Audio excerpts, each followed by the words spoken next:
So we are going to continue a series that we started last week. It was supposed to end today, but I got into my material Friday afternoon and was like, I don't want to preach for an hour, and nobody else wants me to do that either. So what was going to be a 2-week series is now going to be extended to next week. But we're going to pick up kind of where we left off last Sunday. And we're in the book of Daniel as we journey through the Bible front to back chronologically throughout this year every weekend. We were in Daniel last week, and we're going to continue his story a little bit today as well. We're in this period known in the Old Testament as the exile. So God's people, the ancient Jewish people from Judah, they have been overtaken by the Babylonian Empire. And so now they are under foreign occupation in a foreign country with a foreign culture to them. But what we found last week, and we'll continue to see this week, is that some of the people that are there, Daniel and 3 of his friends that we'll talk about this morning a bit, they found a way to survive in this environment. Even in a culture that was antagonistic toward their belief system and their own culture, they found a way to survive and thrive and really to make an impact on their culture. And so we are taking sort of 3 basic ideas from the book and the life of Daniel to kind of show that we are in a very similar situation. The country that we live in right now is not what it used to be even 30 years ago, 50 years ago, definitely longer than that. Things have certainly changed culturally in our country. And so here's the main thrust of this 3-week series is that if you are a Christian, you are automatically also a missionary. So I want you as a follower of Jesus, if you are, to have this mindset. Now, it's weird, but I'm not in a foreign country. Well, you kind of are. I'm not in a foreign culture. Well, you kind of are. We are increasingly, as I said last week, I believe, getting closer and closer to being in a post-Christian nation. We were founded on certain truths from Scripture, from the Bible. We were founded years and decades, a couple hundred years ago, more now, on certain moral belief systems, but we have seen those crumble decade after decade, generation after generation. If you missed last week, we cited some of those statistics to kind of set the stage for how dire things really seem to be going. The projected direction of our country does not seem to be great as far in terms of spirituality and morality in our nation. And so you have to think of yourself as a missionary in order to reach the culture, in order to have a positive impact on the culture. So that's what we're looking at. So last week we started this idea with Daniel, and just a quick recap, just basically 1 or 2 sentences here. The first trait that Daniel possessed that we must possess in order to be effective cultural missionaries is we have to possess the skill to see. So last week we looked at the idea we want to see our culture clearly and accurately. That's why we kind of started out with statistics and some boring stuff to kind of see where we're headed. It's not great. We have to be able to see that to know what the issues are, what the problems are. Then we have to see what God is wanting to do, what he's trying to do through spiritual eyes. So we see the world physically through physical eyes. We also have to see through spiritual eyes what's going on. And then we want to be able to see how God wants to use us to affect positive change in our culture as we're in the belly of the beast, much like Daniel was in Babylon thousands of years ago. So that was last week. Again, there's a lot more detail in there that if you want to find that, to look that up next week, this week, we're going to continue. There are 2 more traits that Daniel and 3 of his friends that are named in the book of Daniel, they possess that I believe we also have to possess in order to be effective cultural missionaries in the day in which we live. So again, the skill to see was the first one. So here's the second thing that we want to possess in order to make it in this culture and affect change. And that is, secondly, the strength to stand. So we want the skill to see what's going on, but then we have to have the strength to stand in this culture, in the belly of the beast. So Daniel and his friends, they were taken to Babylon from Judah, probably as teenagers, at least Daniel was. We assume this because he lived through 3 or 4 different kings, 2 or 3 different regimes that took over and ate one another, as tends to happen with cycle of regimes, especially in that part of the world at that time, even now. And so he's a young man here. And so what happens is Daniel and his 3 friends, Shadrach, Meshach, Abednego, they are taken along with a few others, and they are sort of forcibly enrolled into Babylon University, for lack of a better term. They are enrolled in Babylon University, and they're going to study political science, basically. So what Daniel chapter 1 tells us is that they were going to be trained in everything Babylon. They're going to be sort of indoctrinated, if you will, in becoming Babylonians. So the king and his people, they took the brightest, the youngest, the strongest, the best looking. They maybe had some sort of ACT test to see who made the cut. I don't know how this process worked. Some sort of entrance exam required. And they said, okay, cream of the crop, we're going to train them to become the future leaders of Babylon. They're going to learn the Babylonian history and culture and traditions and literature and religion in order to become the next wave of leaders for this empire of Babylon. So what we see here, first of all, is that the public school system has always been an indoctrination machine for the government. Okay, that's nothing new. It happened in Babylon. It's the same. Kind of a joke, but not really, all right? So what we see, though, is Daniel and his friends, they showed strength to stand against one part of this plan, at least one part that we see. It seems that they were willing to learn the traditions of Babylon, no problem. It seemed they were willing to go to the school, no problem. Their issue is in the cafeteria of the university. The main issue where Daniel and his friends had to take a stand was the Babylonians ate food that the Jewish people could not eat. It was unclean for them to eat and drink certain things. And so Daniel's like, okay, I can learn your literature, I can learn your religion, I can be trained. He was really strong enough mentally to take that, if we're honest, more than likely. But this is where he had to take a stand. And as we'll see, it doesn't seem like a very big thing. You know, can I have like the vegan menu? Basically is what he asked for before that was a thing. He was cool. He was, a vegetarian before it was cool to be a vegetarian. So he says, hey, I'm not going to eat that. I'm not going to defile myself. But we see it here in Daniel 1, verse 8. It says this, but Daniel was determined not to defile himself by eating the food and wine given to them by the king. He asked the chief of staff for permission not to eat those unacceptable foods because he would be breaking God's law. He'd be breaking his law by eating these foods. So he had to take a stand. He asked for veggies and water. And the chief of staff is concerned. It says he kind of had a soft spot for Daniel and his friends. And he says, okay, guys, these other dudes in your class, they're eating all of the best meats. They're drinking all the best stuff. And they're lifting, they're getting them gains in the gym. And if you guys just eat veggies and just drink water, you're going to shrivel up and become puny and weak. And then when you can't pass your PE class, it's bad news for you. And so he says, again, it doesn't seem like a huge thing, but to the advisor who knows the culture and knows the king says, this is not going to go well. And he even says, my life might be on the line for this. If I let you do this and you get scrawny and weak and they're not just going to kill you, they're probably going to kill me too for allowing this to happen. But Daniel still took a stand, and he said, let's do this. Let's do a 10-day trial period, okay, or your money back sort of thing. So he does this 10-day trial. He says, let's just try it out. And then after 10 days, we'll do the weigh-in, we'll do the gym, we'll do all the stuff in the gym, and we'll see if we can hang with the other boys in the class. And so 10 days go by, only veggies and water, while all the other people are eating everything, the best of the best. And they find, after 10 days, Daniel and his friends are the bestest, fastest, strongest in the entire class. I know that wasn't proper grammar, but you get the idea. They are the best of the best in the class physically, even after doing this. Why? Because they took a stand. What we see and what we'll see a little bit next week is that God provided for them as they stepped out in faith and obedience to what they felt they needed to do. And so we'll see that here today as well, but also next week on a greater scale. So they took a stand, and they had the strength to do that, and they passed the test. So they continued on that diet throughout. They said, hey, if it works that good, maybe there's something to this. And so they stayed on it. So sometime later, some months or years later, the king of Babylon, Nebuchadnezzar, builds this 90-foot tall statue to himself.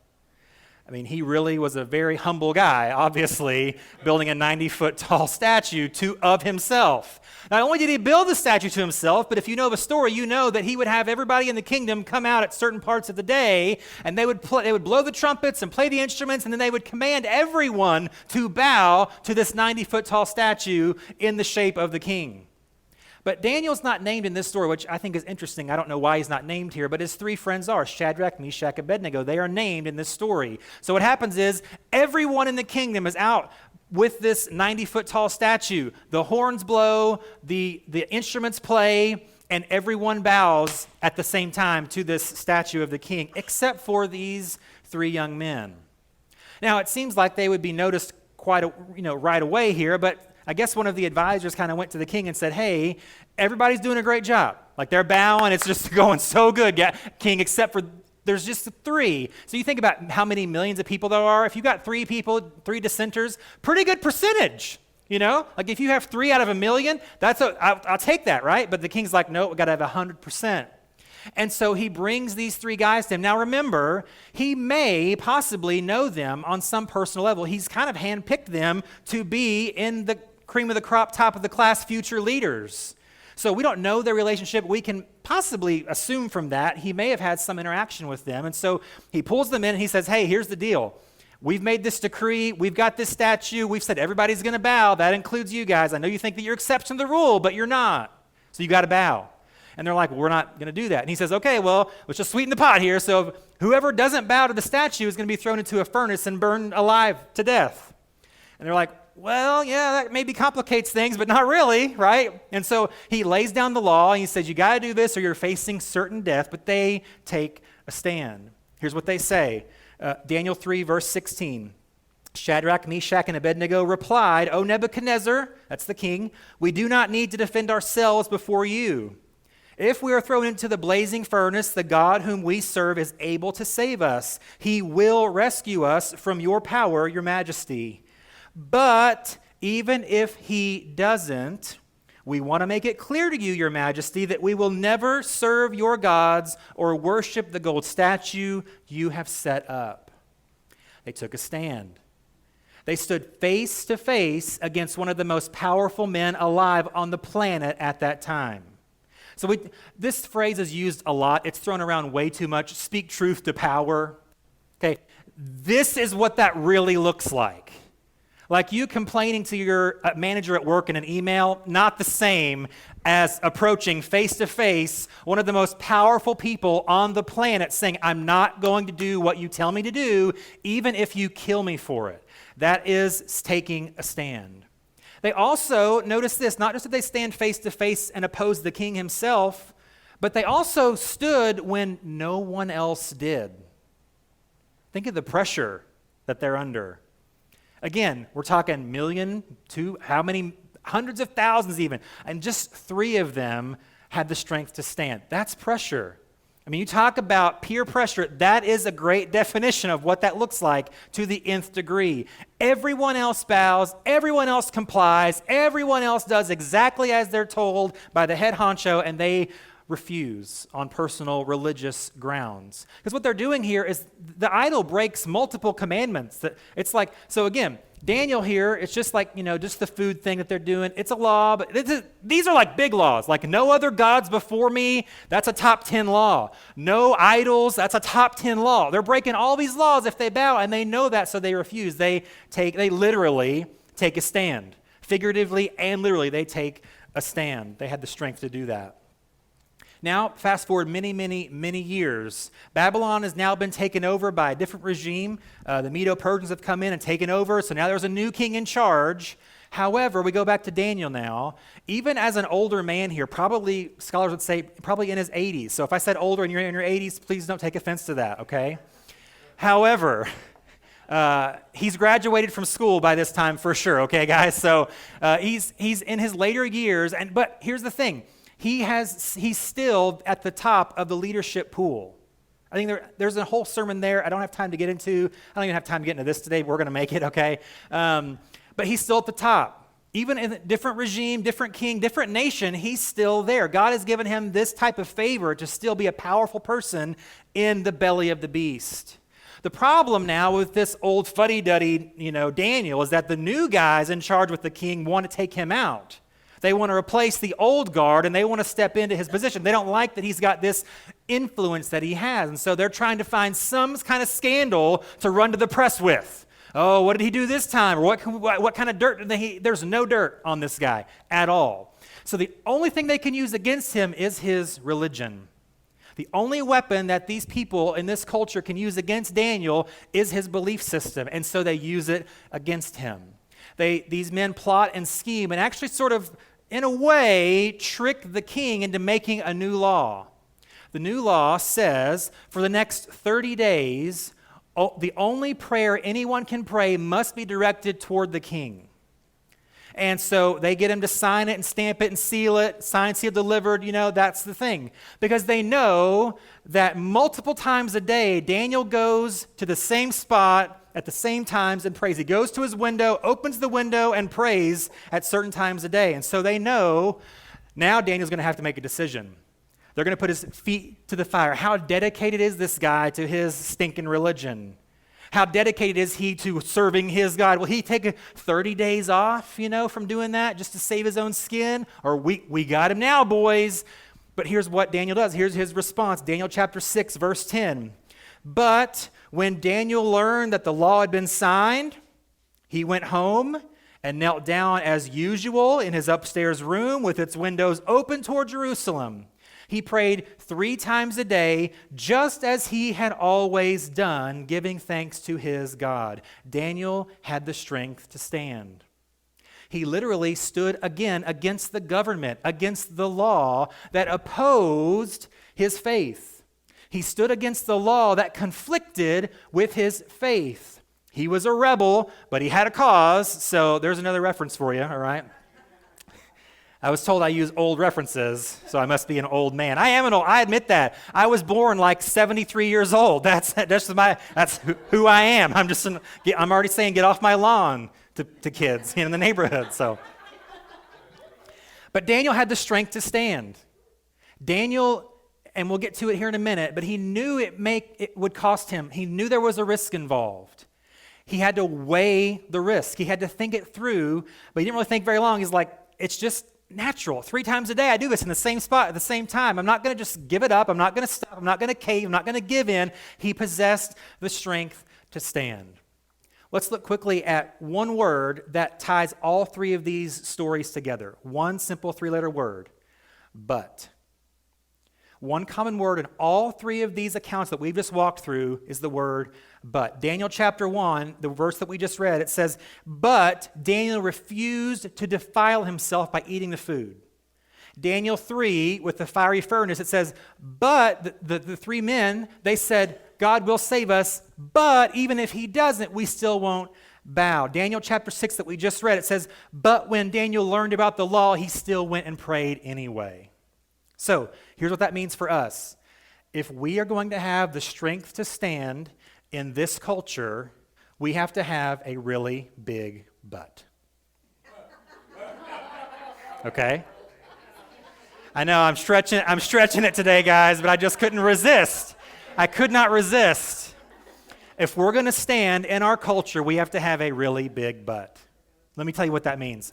Culture may say, this thing is right. But if my Christian belief says it's wrong, then I cannot involve myself in that. I can't agree with that. I can't go along with that. Society may say that this certain behavior or activity is okay, but if God says it's not, then I have to believe it's not. If culture champions certain virtues, but God says those are actually vices you should avoid, not virtues you should celebrate, then I have to be okay with that but in the middle of that sentence. If the world pressures me to go along with something that goes against my Christian values, I can't go along with that. If everyone else, like with the idol, everybody else is doing it, but I can't go along. We can't go along. So we have to be able to have the strength to stand. So let me ask you, what are you willing to stand for? What are those things that are just non-negotiables for you? What are those issues that you are like, I will fight over this? Now, I'm not saying let's go out and, burn things down and torch things, okay? So for the record, YouTube, I'm not saying that. Figuratively, spiritually, culturally, what are you willing to fight for? What is that thing? I'm not going to cross that line. I'm not going to involve myself in that. I'm not going to agree to that. I'm not going to celebrate and champion that. I'm not going to do that. Let me say with that, though, that we want to also not just be known what we're against, okay? I think a lot of times Christians can do that. We're trying to maybe conserve culture. We're trying to revert back to maybe the 1950s when everything was like so Christian-y, not perfect, not great, but still we kind of revert back to that, whatever that time period is for us. And so a lot of times we're known for no, no, no, we're anti this, anti that, or against that. So yes, if you're going to stand for something, that means you're standing against something by default, obviously, automatically. However, let's try, as in our stance against things, to have positive solutions to fix those problems. And it can be all sorts of ways that we can do that. It can be that you give to certain things, or that you vote for certain people, or that you're involved in certain nonprofits or certain charities, or whatever that is. There's all sorts of ways to be for things while you actively are against other things.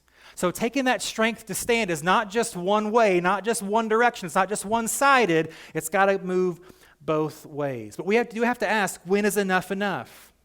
What is that hill that we're willing to die on culturally? What are those beliefs that I just cannot go along? I can't co-sign on that. I can't just go along to get along. If you're going to have the strength to stand, you're going to need a really big butt.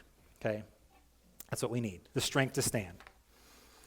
But this also gets then to the third trait for Daniel here in the book of Daniel. So we need the skill to see. We talked about last week, we need the strength to stand, but then, the hardest one of all, we have to have the stomach to sacrifice.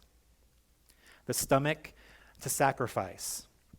So, Daniel and his friends, they didn't just stand, but they were willing to risk everything in order to make a stand. That strength required the stomach to sacrifice, to put everything out there, all the chips on the table. I'm going to risk everything that I love, everyone that I know, everything about me. I'm going to put it out there because I believe that strongly in what I'm standing for. Let's go over these three stories again very quickly one more time. So Daniel, with the food, what's he sacrificing here? We know what he did, but what's he sacrificing? Well, we know he's sacrificing certainly his future career path. We know he's sacrificing potential power, probably wealth that goes with that title, but he's in the class. He's the head of the class. He's the cream of the crop. He's a future leader in the making. So he's putting all that, sacrificing all of that. All of the influence that he could have, even in a positive way, is out there. He's risking it all. And he's actually, as the chief of staff said, you're risking more than that. You're risking my life for letting you do this. You're probably risking your actual life, not just your future, not just your career, but your life for doing this. And so they actually had to sacrifice their stomachs, literally, but they had the stomach to sacrifice to make that trade. And then Daniel 3 with the idol and Shadrach, Meshach, Abednego, they were literally sacrificing their lives. The king made it very clear. You either bow or you burn. There's no option C. There's no door number 3. It's bow or burn, baby. And so they said, hey, if we have to burn, we're going to burn. We're going to take that stand, and we're going to make that sacrifice. And so they were thrown into the fire. They wouldn't bow. They took a stand. They were thrown into this furnace that had been turned up so hot, the guards outside the furnace died from the heat. And they're thrown inside, and they're trying to fight for their lives, but they had the stomach to sacrifice. They refused, even when facing death. And then again, Daniel chapter 6, when the edict came out, the rule, the law came out, you could only pray to the king for 30 days. Immediately, Daniel goes in and prays to God as normal, even though the law stated that if you're caught, red-handed praying to anyone or anything other than the king, it's death by lion's den. So again, Daniel knows, I'm sacrificing something. I'm taking a risk. I'm taking a chance to make this stand, so I have to have the stomach to sacrifice. And then the king, who knew that he had sort of been tricked into this plot by his advisors, he has to follow through with the plan. So Daniel is literally thrown into the lion's den for going against this command. We have to have the stomach to sacrifice. If you're going to stand, you have to be willing to sacrifice. But let's start at a smaller scale for just a second, because we might think, I'm changing the world, changing everything. Let's start small, and then we'll go from there, okay? It's not just if you're going to take a stand in the broader culture that you must sacrifice. The truth is, Jesus tells us, if you're going to follow him, period, there's sacrifice involved. If you're going to live a life of faith at all, on a personal level, it involves personal sacrifice. Luke 9:23, Jesus says this. He said to them all, whoever wants to be my disciple must deny themselves and take up their cross daily and follow me. So what we see here, and we see in this progression in Daniel too, the sacrifice starts small and personal, and then it gets larger and more public. So the sacrifice that we have to make in order to affect change in our culture starts small and personal, and then it grows larger and more public. Again, go back to Daniel 1. All they did with Daniel 1 was give up some food. Give up some meat, give up some other things that were unclean. That was it. That was a personal choice, maybe on a smaller scale, that they were willing to make. But as they were willing to stand and sacrifice in that setting, they were then able to pull off Daniel 3 and Daniel 6. Do you see that? If I start out small, I'm just going to give up some food and maybe, hopefully, I'm just going to sacrifice my career. Then, when it came to it is your life on the line in Daniel 3 and Daniel 6, they had built up this endurance of sacrifice enough to make a huge stand and a public stand. That's what Jesus is telling us here. This life of faith requires sacrifice. Your personal life, to live it as Christ wants us to live it, requires sacrifice. It requires us taking certain stands in our own small sphere of influence that then, as we build that endurance, can grow. Before we can ever change the culture and tackle the big things, we have to be willing to sacrifice personally. Again, Luke 9:23, we have to deny ourselves. So I have to work on me first, and then I can affect the culture. I've got to deny maybe some of my wishes that I would like to have that God says that's not for you, right? I've got something else. I've got to be willing to take that stand and make that sacrifice. I've got to submit to God's way. That's a sacrifice. That's a stand. There are choices that come along the way personally on a smaller scale that I must be willing to make in order to affect change in my own life and then in order for me to affect change in the broader culture. I have to allow Jesus to be in control of my life. His will, not mine. His desires, not mine. The things that he finds pleasure in more than the things that I would find pleasure in. That's what that requires on a smaller personal scale. But then again, as we build up this endurance personally and we get used to doing things God's way, and we don't always do it perfectly, okay? We're going to mess up. I'm going to give in to my personal sinful, fleshly desires at times. So I have to, again, work through that process as God gives grace and helps me to grow personally, spiritually. But as we begin to build up that endurance of sacrifice personally, then we can begin to have and affect more change on a broader scale because, here's the deal, you have to build up that endurance personally. You got to have a tough outer exterior. You got to have a tough skin because if you're really serious about affecting change in a broader cultural sense, watch out. It's going to require sacrifice. If we're going to stand in the culture, we also have to be prepared to sacrifice. Jesus also says this. So he gets the personal level. Now he's getting to the broader cultural level. John 15, verse 18, Jesus says this, "If the world hates you, keep in mind that it hated me first. If you belonged to the world, it would love you as its own." How true is that? "As it is, you do not belong to the world, but I have chosen you out of the world. That is why the world hates you. Remember what I told you. A servant is not greater than his master. If they persecuted me, they will persecute you also. If they obeyed my teaching, they will obey yours also."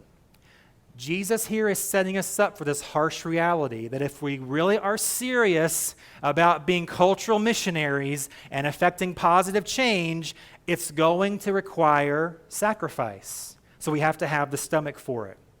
We have to have the strength to stand and the stomach to sacrifice. Because here's the thing, if you take a stand for truth in the belly of the beast, in the good old US of A, you will face fierce opposition. You will face ridicule. You'll face ostracization. I can't even say it. I want to say ostracization, like an ostrich, but you get what I'm saying. And again, I mentioned this last week, we're not quite to this level yet, broad scale, but at some point, some generation down the line will face actual personal danger for following Christ. I hope it doesn't come in our time, in some ways, but it will come. Jesus tells us it will come. So we have to ask ourselves, do I have the stomach to sacrifice? Let me give you some quick examples here about what that may look like. You may have a certain personal religious stance against certain types of lifestyles that may cost you dear relationships. You may have to put those relationships on the altar of sacrifice because you're going to take a stand. You have to have the stomach to sacrifice and stand true to what you believe, what the Scripture says, even if it may cost you family or friends in the process. We have to have the stomach to sacrifice. Sometimes having certain moral positions may cost you a career opportunity because you may be in a situation at your job or to get this promotion, I kind of maybe have to do something that I don't really morally think is appropriate. So I either have to go against what I believe and then, try to weasel my way through, talk myself how this is okay, or I've just got to take a stand and then be willing to sacrifice. Or maybe somebody, at your work knows maybe your personal, hopefully they do, they know your personal stance and about your faith. That may cost you something in your career, and it may cost you a promotion, it may cost you a pay raise, it may cost you a lot of things, but we have to have the strength to stand. Having certain religious beliefs may lower your popularity. And that may sound like a small thing, but it is not. Because we all like to be liked. And we all like to have friends. And we all like to be thought well of. Sometimes, in certain cases, having certain core beliefs may cost that status or popularity. Well, they're just a holier-than-thou, fundamentalist Christian type, and I'm not going to associate with them anymore, okay? They're just behind the times. They're simple-minded. They're closed-minded. They're a bigot. They're a this-ist and a that-ist, and it's going to come. Okay, if you haven't already experienced that, it's going to come. It comes. So we have to draw those lines in the sand and take that stand and make that risk. And one way that we've seen this, and I'm not going to get too much into this, but if you know anything about what's happened on Friday with the Supreme Court, hopefully you stayed off social media. I did not, and I have a hard weekend looking at social media. If you haven't seen, now here's the deal. I don't know where everybody stands on this issue, but I'm pro letting the babies live, just personally. All right, I'm for the babies should live. That's where I'm at, right? So here's the deal. I have never seen so many hateful people in one place in my entire life. Like Facebook, Twitter, everywhere, the news, everyone is so angry. Well, not everyone. Certain people are so angry about this thing. And part of me is like, okay, you're saying the quiet part out loud here. You're revealing sort of more of the true intention of what this decision really meant than what maybe we tried to couch it in these nice terms. I think that's the problem, is we've seen so much anger, resentment, bitterness, hatred, even people that I would not maybe have expected to say certain things in a certain way. It's interesting how certain cultural hotspots will just explode at certain points in history. That's where we are. So if you are on one side of the aisle, you feel like, okay, this is a positive thing that happened, okay? Now, if you're on the other, you might feel it's a negative, but then the problem is we just, all the time, right? And like we talked about earlier and even last week, we have to not just be against things, but for things, so we have to find solutions to help with whatever problems still remain, because now there's some new problems some new issues that are going to come up from this decision that happened on Friday. And so we have to be ready to answer those questions and try to solve those problems and figure that out, and we can't do it if we're just yelling at each other. We can't do it if we're just trying to preach at everybody all the time, even if your opinion is the right opinion, okay? Even if you feel like, I'm right on this one, I got God on my side, I'm good. It doesn't matter. How we approach it will reveal how effective we will be as a cultural missionary. And I'm preaching to me, because I had a hard time, I had to delete some things, right? That I was going to put. And I was like, oh, that's a good one. Ooh, that's kind of subversive. It's not super offensive, but I know people are going to get offended. So you just got to delete it was just, it's just how it is, okay? So that's part of being that cultural missionary, is kind of knowing where to pick your spots and how to do certain things and how to speak the truth in love, but still speak the truth and still be loving. It's not easy to do, is it? But that's what we're called to do in this moment that we are right now. So again, do you have the strength to stand, and do you have the stomach to sacrifice? And maybe you do. Maybe you are more motivated than ever to be that cultural missionary that God's calling you to be. And maybe you are energized and you're ready to change the world for Jesus. Maybe that's where you are right now in this moment. And I would say, that's awesome. Go for it. But maybe you're here today, or you're watching later on, and you would say, I'm not sure I'm quite with you on that. I don't know if Like, I've been trying to stand, and my legs are getting shaky. My knees are about to wear out. I can't stand anymore. I've tried and tried, and I've tried to take all of the hits and all the resistance and all the, and I'm tired. I'm about ready to find the white flag, and we're done. Or maybe you think, you know what? I've sacrificed a lot for these things that you've been talking about, and I'm out. Like my tank is low, and gas is so expensive I can't refill it right now, and so I just don't know. I just can't take it anymore. I can't do it. So if that does describe you, let me leave you as we close with this one verse to encourage you. Maybe you feel like, I don't know if I have the strength to stand. I don't know if I have the stomach to sacrifice. One verse as we close. It's 1 Corinthians 15:58. Paul writes this, "Therefore, my dear brothers and sisters, stand firm. Let nothing move you. Always give yourselves fully to the work of the Lord, because you know that your labor in the Lord is not in vain." So maybe you don't feel like you have the strength that you need to stand. God will provide the strength that you need to stand. Maybe you feel like the sacrifices I'm making, it's a lot. Can I just echo what Paul says here? The sacrifices that we're making may be a lot, but they're worth it. It's worth it. It may be difficult to do that. It is. It's not that it may be. It is difficult to take stands. Even though you believe so strongly and you are so certain and you've got the Bible and you've got research and you've got arguments to back up your positions and your beliefs and your stances, it's still hard to make those stands. And it will increasingly become even more difficult as we move along.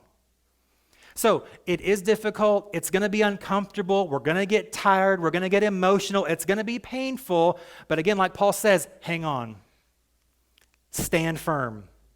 Don't quit. It's worth it. The cultural work that you're trying to do in your neighborhood, with your family, at your job, in your circle of social influence, it's worth the work. It's worth the sacrifice. Just hang on. God will provide the strength that you need, and He'll provide the courage that you need to continue to stand and sacrifice. God has great things in store. The work seems like a lot. The job seems really big, but hang on. Through God's power, as we'll talk about next week, and through His Spirit, we can do this. We can make the cultural change and the spiritual change that we all want to make and are trying to make, even in the belly of the beast. Let's pray. God, we are aware. We do see the world around us. We see the culture around us, and I would assume that most in the room are noticing that decline. The cultural decline, the moral decline, the spiritual decline. We are, just like Judah was, we are going further and further away from you. And just like these people in Babylon, this is foreign territory that we are in. This is not the country that we knew even a couple decades ago. This is not the country that any of us grew up in. Things have certainly changed, and it seems like there's so much to do and so many problems and so many emotions and so many issues, but God, help us to have the strength to stand. Help us to not cave. Help us to not bow. Help us to not just go along to get along. Now, we want to speak the truth in love, and you'll help us to do that too. We want to have grace for people, and you'll help us to do that too. But help us to remain strong and firm and steadfast in the work that you have for us to do. Even if we feel alone, everybody else is going along. Help us to say, I'm not going to go along, because I believe that God has something different. Give us the strength to stand. God, give us the stomach to sacrifice as we face opposition, as we experience sometimes loss or pain or discomfort, or it's just uncomfortable or awkward, or I missed out on this because of my beliefs, or I've been ridiculed because of my stance on this issue. God, give us a continual stomach to sacrifice, because it's worth it. The task seems large and the culture seems like it is a lost cause, but it is not. We believe that you can reverse the course of any nation. We believe that you are sovereign over every country, every regime, every leader, every government, every person. We know that you are in control, and so we lean into that truth today as we have the strength to stand and the stomach to sacrifice to make significant, positive cultural change in our world. So thank you for that truth and that power and that confidence and encouragement today. And I pray that we would leave this place empowered to make more of a difference than ever before by your Spirit and for your glory. And I thank you for it in Jesus' name. Amen.